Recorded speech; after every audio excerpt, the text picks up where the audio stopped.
News here to start NFL Live. A scary moment for two-time MVP Lamar Jackson today. As our Jamison Hensley posted, Jackson left Wednesday's practice early with what appeared to be a right wrist hand injury. About 90 minutes into practice, Jackson got knocked down. He stayed for a few more plays and then headed into the facility.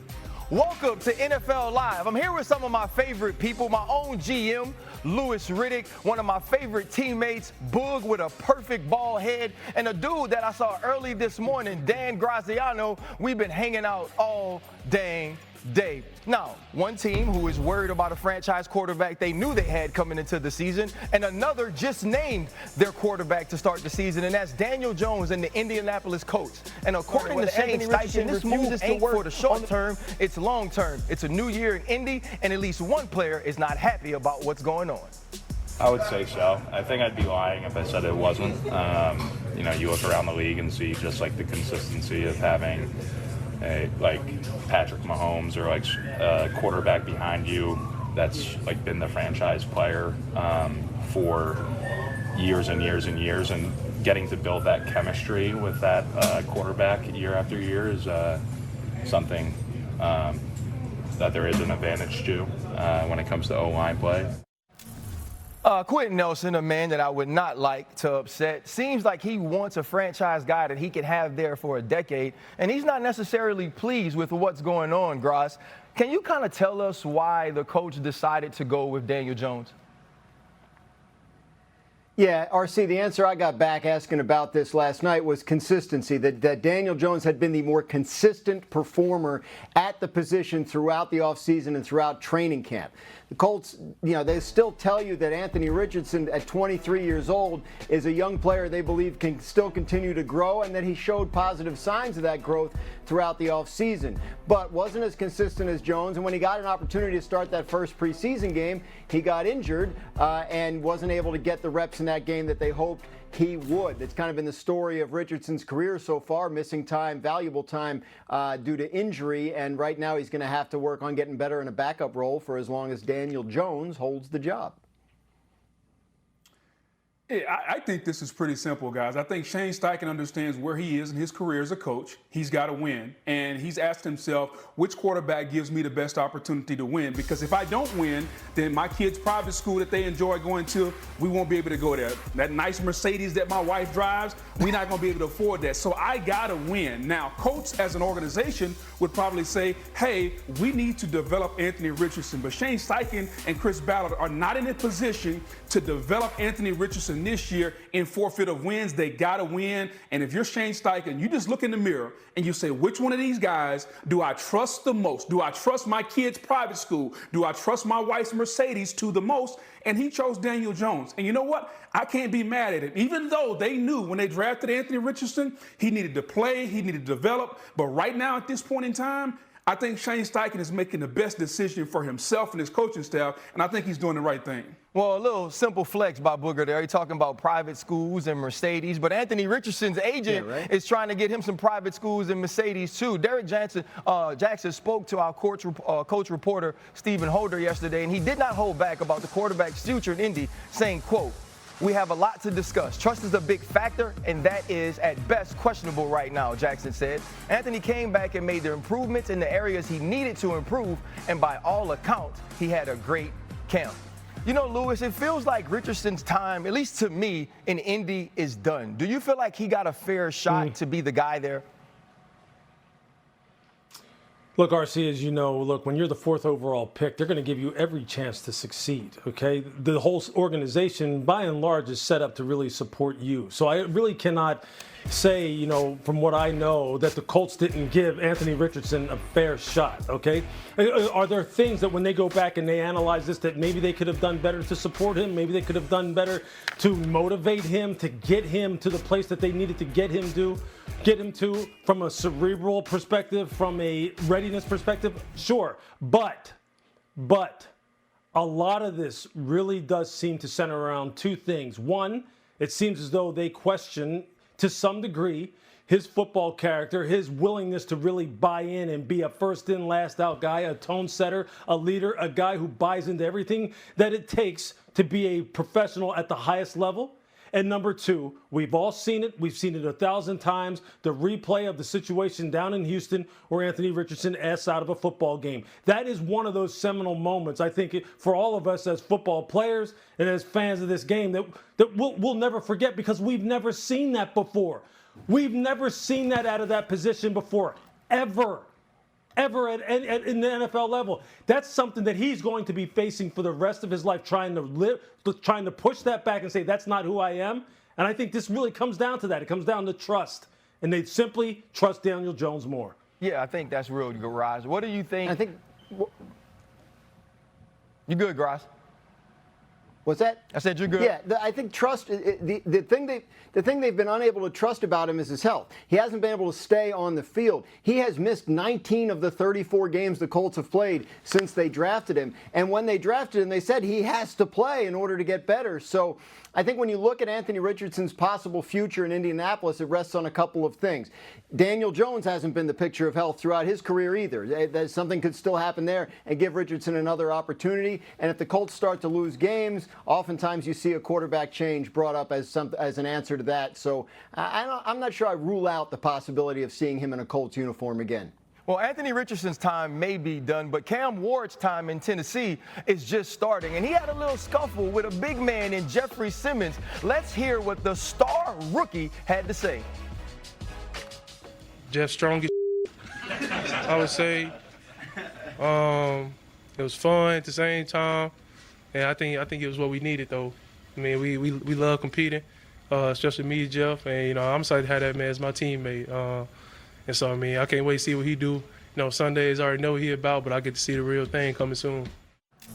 Listen, y'all, Jeffrey Simmons has to keep his hand off the money, but Cam Ward is a guy who is showing he's a competitor. Our Titans reporter, Teron Davenport, was there. Hey, man, tell me exactly what happened at camp this week. Yeah, well, you know how it gets, man. It was hot as fish grease out here, and the tempers flared up. And basically what happened, on the previous play, Julius Chestnut, he bounced the run outside and got to the end zone, but he bounced it off of a J.C. Latham block on Jeffrey Simmons.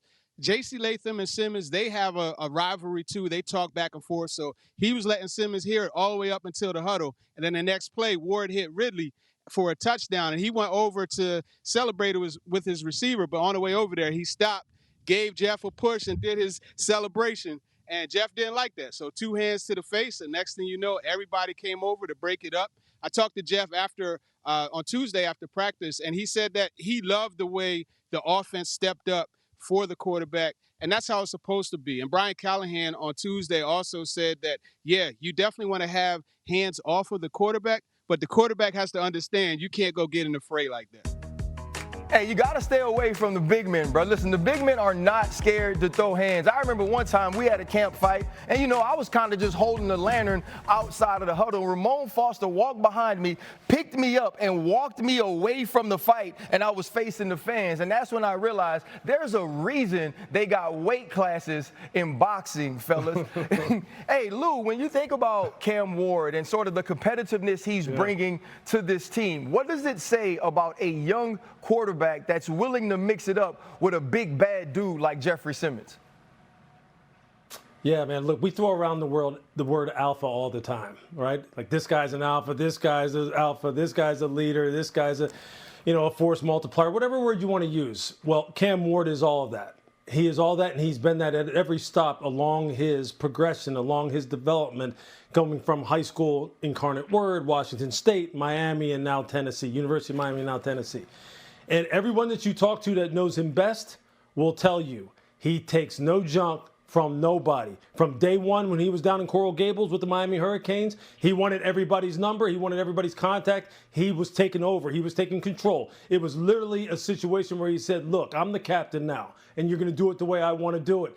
And he took that university, by the throat and really led them. Had it not been for a poor defense last year, they would have been in the NCAA playoffs. He's going to do the same for this organization. He's going to have a great career. I expect him to do real big things in his rookie season. I echo all those things, Lewis, but let's take it to another level. Like, we've reached a point in training camp / preseason practice where I'm tired of seeing you every day. Like, I'm ready to get to the regular season. I don't know how many more scrimmages, how many more walkthroughs I can get through. Like, I get it.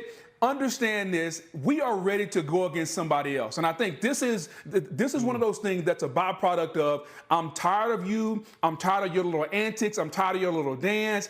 I get it. I respect you. But I just got to blow off a little steam. And anytime you can create something that gives you an hour or so of conversation at night, kind of helps pass the time. I think this is what happens in those training camps, at least the training camp scuffles I've been a part of. Well, listen, I've been a part of a lot of training camp scuffles, and you know how it is when you the little dude. You got to fire off first, Booger, because I always felt like if I get one in, they going to break the fight up, and by the end of the night, I can tell everybody I won anyway. And so if you're Cam Ward, just know you got to expect the cavalry to come if you're messing with somebody like Jeffrey Simmons. But listen, we're just getting started on NFL Live, and the season starts in 2 weeks, and the Cowboys are still playing in Micah Parsons' face. Coming up, Lewis is going to tell you why the Cowboys have been their own worst enemy for up to 3 decades. And also, there's only one quarterback competition that hasn't come to a close, and that's in my hometown with the New Orleans Saints. Graz is going to tell you why there will be no second lining in the French Quarter anytime soon.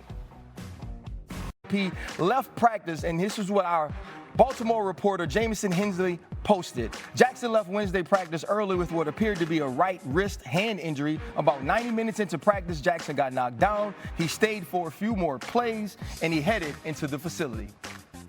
Now we have Jamison Hensley. We had a few technical difficulties there early on in the A's. What did you learn about Lamar leaving practice early today? Yeah, the Ravens didn't want to leave anybody hanging. A team spokesman said immediately after practice ended that Lamar Jackson had his foot stepped on and he is fine. But that was kind of the scare out here today, is because Lamar Jackson has proven to be very durable over the years. He hasn't missed a game due to injury since the end of the 2022 season. And the Ravens have always tried to minimize the risk of him getting hurt because they haven't played him in the preseason for the past 4 years. But out there today, was inadvertently knocked to the ground, came up, and as you said, he kind of was flexing his wrist a little bit, threw a couple more passes before then heading into the facility with some of the team medical staff. He did not return. The Ravens return to the practice field tomorrow, and we'll see if Lamar Jackson will be out there. Jamison, thank you so much for that information. That's big news for the Baltimore Ravens and their quarterback, Lamar Jackson. They are expected to make a huge push for the Super Bowl this year. Now, there was a big decision that came out of Cleveland this week where Joe Flacco was named the starter. When we think about this team, we think about what Joe Flacco was in 2023. Kevin Stefanski addressed the media to tell us why this decision was made. Joe performed really well, both in practice, in the joint practices. I want to give credit to that entire group. I think those guys are working very, very hard. We have a standard for that position regardless of who's in there. Joe, having done it at a high level, has done it here. That lends itself to confidence in himself and confidence from his teammates. Graz, we all kind of felt that Joe Flacco was going to be the guy headed into the season. But what can you tell us about the Browns' plans for the rest of the quarterback room?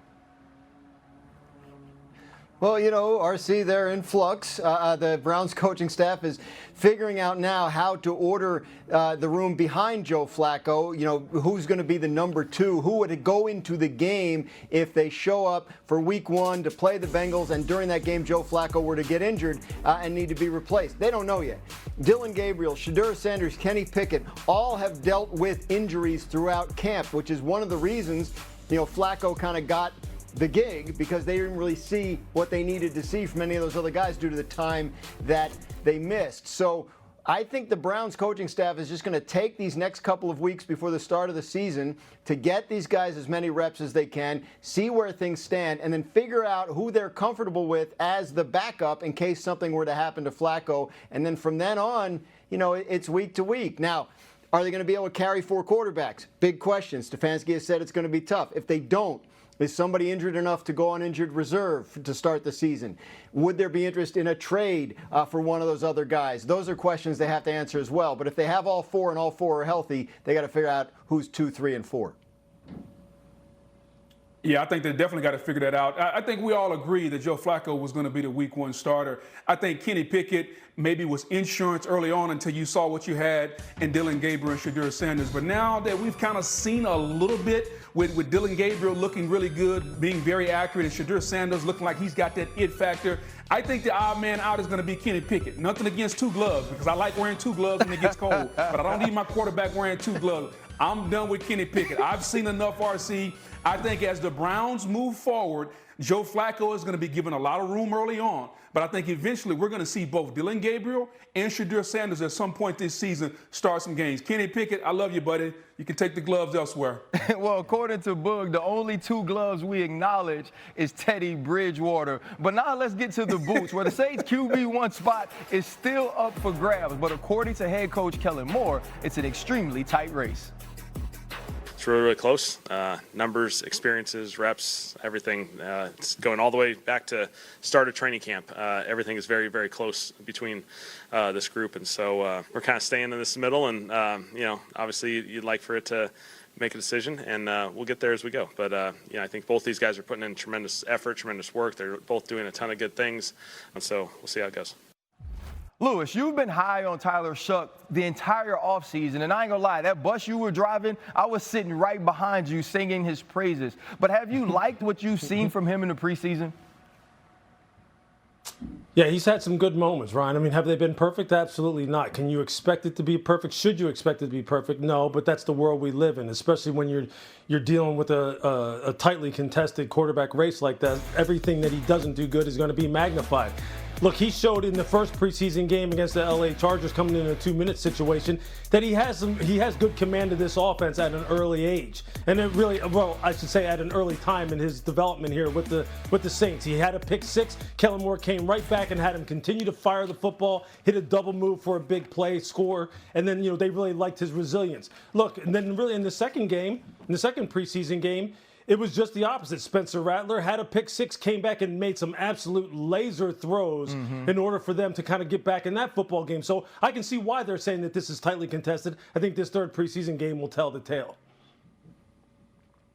I think that's exactly what it is, Lou. It's the coaching staff does not feel that it's seen enough separation between these two to make a decision, and they're hoping that this week of practice and the preseason game will help inform it. Spencer Rattler has made it difficult on them. Tyler Shough was the 40th pick in the draft for a new coaching staff. So everybody figured, well, that made, once Derek Carr retired, that made Shough the favorite to start. But Rattler had a very strong offseason. He's had a very strong training camp. He has fans in that building, and there are people there that are interested in seeing what he can do. He's got 1 year of experience on Tyler Shough, and I don't think at this point it would be a total surprise to see the Saints go with Spencer Rattler to start the season. If that's what they do, it's because he won what, so far, I think you can take Kellen Moore at his word, has been a very even competition. Yeah, and I think we can't let people look at Tyler Shough as the traditional rookie, right? This is a guy that had extensive time in college, and so he and Spencer Rattler are close in age. Spencer Rattler was a guy, a 5-star prospect. He was thought to be a first overall pick or first-round pick before he had to leave Oklahoma. So he has a ton of talent, and we're starting to see some of those things. So Kellen Moore has a big decision to make down the stretch here. Still to come, the Detroit Lions are tired of coming up short. But Sonic and Knuckles ain't about playing them children's games anymore. Could this league's best running back duo be ready to get year after year? If they ever put it together, that offense could be scary. Yeah, look, this Atlanta flies under the radar a lot.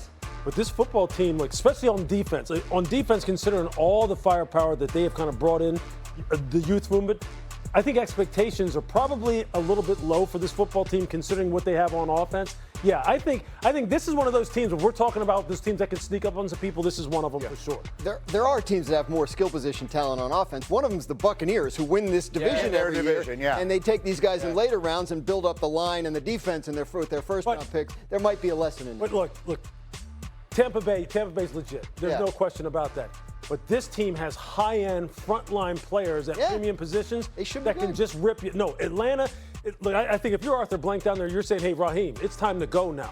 It's really time to go. Kyle All the Pitts youth was is the ready to fourth go. pick in the That's right. draft. I mean, he was supposed to completely. played like it. No, he hasn't. Not even close. And Drake London, who they drafted, and obviously Bijan. Let's see if the quarterback unlocks some of those. Yeah. All right, the next one, RC, you found in LA. Yeah, Devontae Adams is going to have a All right, it's time now for some top stories. Guys, there's some injury news coming out of Atlanta. What's going on there? Yeah, Falcons fans holding their breath on this one. Right tackle Caleb McGarry was carted off the practice field today with what appears to be a leg injury. The Falcons are sending him for an MRI, and we await word on the severity of that. Remember, Caleb McGarry, the right tackle, their quarterback is left-handed, Michael Penix Jr., so Caleb McGarry is the blind side protector there in Atlanta and part of a strong offensive line that they think is one of the reasons they have hopes to challenge Tampa Bay and win this division. Tight end Darren Waller is on the Miami Dolphins. For anybody who missed that bit of offseason news, they activated him off the physically unable to perform list, and he's eligible to join them in practice. He came out of retirement, and the Giants traded him to the Dolphins, whose offensive coordinator is Frank Smith, a man he played for in Oakland and who he has publicly talked about having helped him through some off-field issues. So Darren Waller excited to play for Frank Smith in Miami. And in Tennessee, cornerback L'Jarius Sneed, who missed a huge chunk of last season with a quad injury, has been activated off of the PUP list as well and is eligible to return to practice for Tennessee. He had a procedure to fix the quad issue and also a cleanup on his knee in the offseason. L'Jarius Sneed now healthy and ready to go for the Titans. As we mentioned earlier, Jamison Hensley, our Ravens reporter, saying quarterback Lamar Jackson left practice because his foot got stepped on and that he is fine, according to a team spokesman. So anybody who saw reports earlier today about Lamar Jackson leaving practice, you can exhale. Hey, Lamar Jackson has already shown us 2 times being the MVP that he's one of the best doing it at the quarterback position, but so is Jared Goff. Jared Goff has looked like a top quarterback over the last couple of seasons. Since 2023, he has thrown for the most passing yards in the league and ranks second in passing touchdowns and completion percentage. Yep.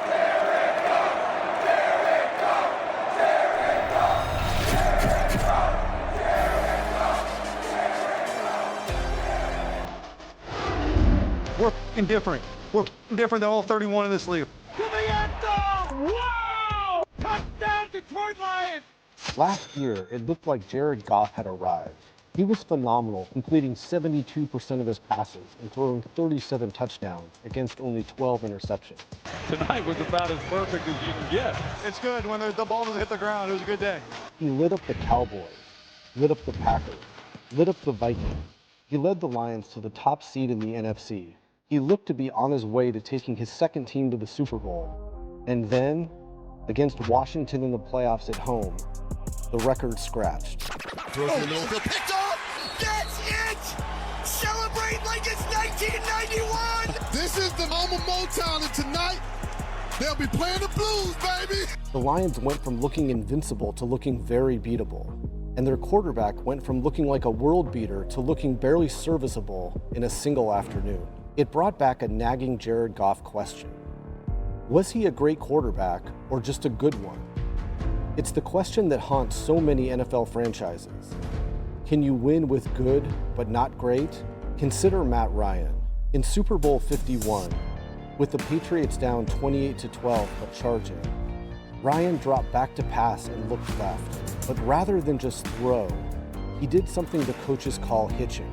He hesitated for a split second. Shotgun snap on 3rd and 2, and here comes Dante Hightower. The ball jerked free. It's a fumble, and it's a turnover, and New England has gotten it. It's an imperceptible error. And yet, in cases like this, it's everything. A pivotal play in what became a historic meltdown. They have completed the greatest comeback in Super Bowl history! A few years later, Goff's Rams faced New England in Super Bowl 53. At that moment, there wasn't much of a narrative on Goff, and this play could have been the moment that it happened, that he reached another level. But Goff looked left and then hitched, and that cost him. Throws at the end zone, wide open receiver Cooks, and the ball is knocked incomplete thanks to Jason McCourty. That should have been 6. And after intercepting Goff later, allowed the Patriots to win the game. You know what happened next. The Rams eventually lost confidence in Goff and traded him for Matthew Stafford. who proved capable of the kind of magic that is the signature of the game's greats. A Lombardi trophy for Los Angeles. And Goff is in Detroit, where he's helped turn the franchise around, but not yet won a title. Is there a higher gear for Goff? Is he capable of greatness? It's hard to say, but this much we know. Where Goff and the Rams once were, where Goff and the Lions are hoping now to go, it is the only question. I'm here with Seth Wickersham. That was a great piece on Jared Goff. Now, Seth, there's performance and then there's perception. What did you learn about how difficult it is for a quarterback to go from good to great? That I don't know if it can be done. Like, it's one of those mystical and kind of mysterious things that happen with quarterbacking where you're able to get to the 99.8 or 99.7 percentile, but can you get to the 99.9th? Is it, and if you can't, then why is that? Is it because of surrounding talent? Is it because of timing? Is it because of the cosmos is aligned against you? Yeah. Like, it's one of those things that haunts guys, and it's haunted Matt Ryan because here Matt Ryan was, one of the greatest quarterbacks of his generation, and yet that question kind of hung over him. And at one point he was asked after he retired, like, what is it like being known as the guy who was the foil for the greatest comeback ever? And even though the guy has a borderline Hall of Fame career, he was like, frankly, it sucks because those types of imperceptible errors hang over him. Yeah, it's something about a competitor, right? And I just met with Jahmyr Gibbs, sat with David Montgomery, and, Jared Goff has this Cali laid-back vibe, but the one word they used for him was dog. What did you learn about his competitive nature over making this piece? Well, it's not a question of his competitiveness. It's not a question of, whether he's wired the right way. It's just a question of whether, you're one of the 8 greatest people at your job in the world at any given time, but can you be one of the greatest 3? And I would be curious to know what you think. I mean, you played safety as well as anybody, and when you faced a quarterback that you knew was really, really good, but not a future Hall of Famer, I would be curious if you guys thought that the gap was this much or if it was actually this much. Well, I'm going to say this. There's a difference from when I played Aaron Rodgers and I played Tom Brady to playing the Carson Palmers. Carson Palmer, who was elitely talented, didn't have that thing. Every time you played Tom Brady, that thing showed up. When we played Aaron Rodgers in the Super Bowl, that thing showed up. And I think if you're someone who's going to knock Jared Goff, it's waiting for that it factor in the big moment to take his team from very good to great. Seth, thank you so much, man. That was an amazing piece. My pleasure, man. Yes, sir. Yes, sir. Seth Wickersham, American Kings, a biography of the quarterback, is available for pre-order now wherever books are sold.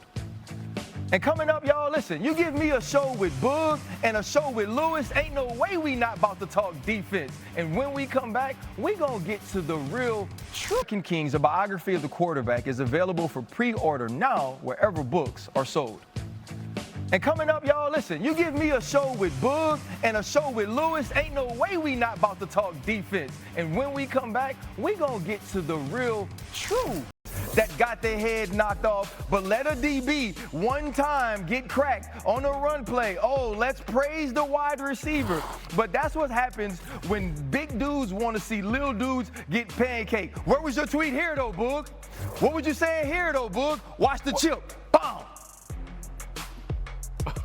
Well, I'm just going to repeat what he said. That was BTA, and I think we all understand what BTA means. And hopefully he has his head on the swivel going forward. Hey, when you speaking of BTA, it looks like Abdul Carter got a little bit of that. But listen, I have Booger and Louis Riddick. It's a perfect day to get defensive here on NFL Live. And we're going to focus on some of the second-year quarterbacks who could benefit most from having a strong defense. And let's start in Minnesota. The Vikings defense under Brian Flores was one of the best in the NFL last season. They allowed the 5th fewest points per game and had the 2nd most efficient defense in all of the NFL. They also ranked top 5 in opponent total QBR and rush yards. Boog, do you think this defense could be good enough, especially early on, to carry the load for J.J. McCarthy? No doubt, RC, and I think you have to look at the additions they made, especially on the defensive side of the football. Look on the interior, Javon Hargrave, Jonathan Allen, two guys who have been stalwarts from an interior standpoint. I think they'll be able to plug up the middle and get some pressure. Then on the back end, can you cover people? They get Rodgers over from Philadelphia, and they're going to try the reclamation project with Jeff Okudah. So can you stop the run? Can you rush? And can you cover? And I didn't even talk about Dallas Turner or Van Ginkel. And you couple all of that with the scheme that Brian Flores has, I think this is something to deal with, because we know that B-Flow is going to make your quarterback uncomfortable. They're going to make your defense, make your offensive line try to figure out which guys are coming and at what time they're coming. I think this defense is going to be a lot better than they were last year, this season. Well, you know, the big thing about this defense, too, was we saw teams kind of understand where they were going to bring the blitz from, how to attack them. You know, you definitely saw that down the stretch, the Detroit Lions, in the playoffs, the Los Angeles Rams. What new wrinkles does Brian Flores have, especially early on in the season, to get some of these players to make plays and help J.J. McCarthy acclimate to being the new starting quarterback of the Minnesota Vikings? Now we got to head to New England, where the Patriots made huge moves on the defensive side of the ball that hopefully can take some of the pressure off of Drake May. The Patriots improved all facets of their defense. They signed Super Bowl champion Milton Williams and gave him $63 million guaranteed, the third amongst defensive tackles in all of the NFL. They also added cornerback Carlton Davis and linebackers Harold Landry and Robert Spillane. Lewis, they have all these new additions on the defensive side of the ball. Are they going to be good enough to take a second-year quarterback like Drake May to the playoffs? Look, I think there's no question, Ryan, they'll lean into this defense, especially it's the new formulation here with all these new players. And if there's anyone that you trust to be able to get all these guys to play in concert and in unison, it's Mike Vrabel. Look, these guys are studs up front now. Milton Williams, we saw what he did in the Super Bowl. We saw how he wrecked the interior of the Kansas City Chiefs defense. We see at the linebacker position, Robert Spillane is one of those guys who's at the command and control center who will lock things down with the way he likes to play. Harold Landry, one of the best pass rushers, one of the best pure pass rushers in the NFL. Carlton Davis comes in, and he's going to be paired with Christian Gonzalez, who is arguably one of the best young corners in the entire National Football League.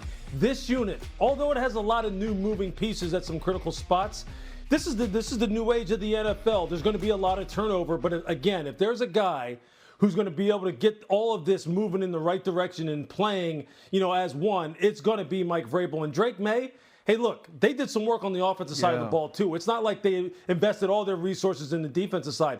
This is a team that's going to surprise some people, man. It really is, because they are very, very well coached. They did a great job as far as the personnel additions, and I expect them to make some noise as far as maybe here in November and December. Are they knocking on the door for a wild card berth?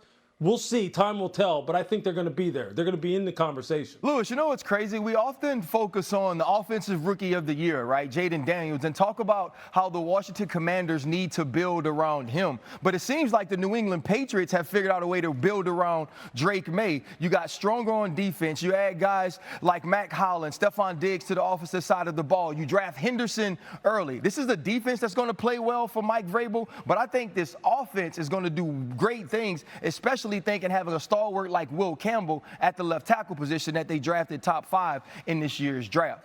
Now, one of my favorite teams in all of the NFL right now is the Denver Broncos. This is because of Vance Joseph and that defense. The Denver Broncos have a defense that was great last year, and they may be even better this year. They ranked second in yards per play allowed and efficiency. Plus, they gave up the third fewest points in the NFL. The offseason, they added 49ers Tyler Hufanga and also linebacker Drake Greenlaw. They also used their first-round pick on Texas cornerback Jahdae Barron. Boog, what makes this defense so dang good and difficult to play? You know, the anatomy of a great defense, to me, is kind of simple. Like, you have to have some individuals that can win their one-on-one matchups. And sometimes when they can dominate their one-on-one matchup so much so that you can focus the attention elsewhere. They have that. When you talk about Pat Surtain and Nick Bonito, a guy that can lock you down one-on-one and a guy that can rush the passer. And then from a scheme standpoint, we know what Vance Joseph can do. But I'm going to take it somewhere else. When you want to play great defense, you got to have a couple guys that really ain't wrapped tight. A couple guys that's going to come in there and say some things and do some things, and you may never know what's going to come out of their mouth. And they got a couple of those in Hufanga and Drake Greenlaw. Those guys are not wrapped tight. They are absolute football fools when it comes to the field. Yeah. And if you think about the great defenses that we've all been on, think about that guy you had that maybe he didn't have every screw screwed in tight, but he made the defense great. Yeah. You have to have all those things to go along with your stars and your role players, and I believe that the Denver Broncos have that. Well, listen, Talanoa Hufanga trains with Troy Polamalu, and though he was quiet, he certainly wasn't rap tight. And to be able to make some of those plays you can't be, to sacrifice your body the way we've watched Dre Greenlaw sacrifice his body, the way we saw Talanoa Hufanga do the same thing in San Francisco, added to the skill of guys like Patrick Surtain. You sign Allen up front to an extension, and even on the other side, somebody like Riley Moss, with Jahdae Barron able to move around and play different positions. Vance Joseph has so many different chess pieces to now take his defense up to another level, to add to Bo Nix, another second-year quarterback who seems to be on the rise. Lewis, when you look at this defense, what are some of your thoughts on how Vance Joseph can take advantage of those new pieces? Well, I mean, they're deep, right? I mean, they've got guys who are very much so interchangeable that he can move around, in particular in the secondary. Just think of the body types that he has in the secondary. In a passing league where games are won and lost on third down, games are won and lost in 2-minute situations, end of half, end of game, he's got guys who are really match-up dudes who then he can wind up saying, hey, look, I'm going to get creative with rush packages.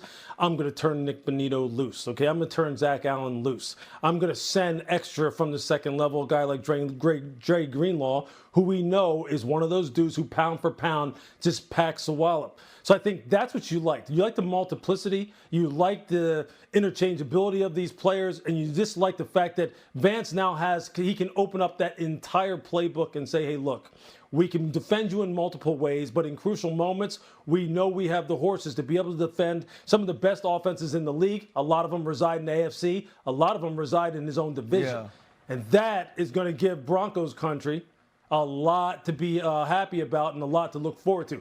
We all know the West is going to be one of the best divisions in football this year, no question about it. Absolutely. The AFC West is going to be a dogfight each and every week. And Lewis is using very big words like multiplicity and interchangeability. And I think this graphic for getting defensive has a lot of multiplicity and interchangeability as well. I mean, Lewis looks really ready to go. I look like I might be a little person who they stretched out a little bit. And Booger is locked in, and his legs have never been that long. Hey, Booger, did you ever take any type of martial arts? I can see you doing some karate, Booger, a little taekwondo. Yeah, I did a little bit just for the flexibility. I never was good at hitting people with my hands because my fingers are bad, but I did a little karate for flexibility, man. Hey, I would love to see Booger side by side with Daniel's son. But up next, there's more Jones dinner conversations that have become public. And once again, they're stirring up more controversy about Micah Parsons and his contract. I want y'all to hear why Lewis thinks drama is the Jones' true family business.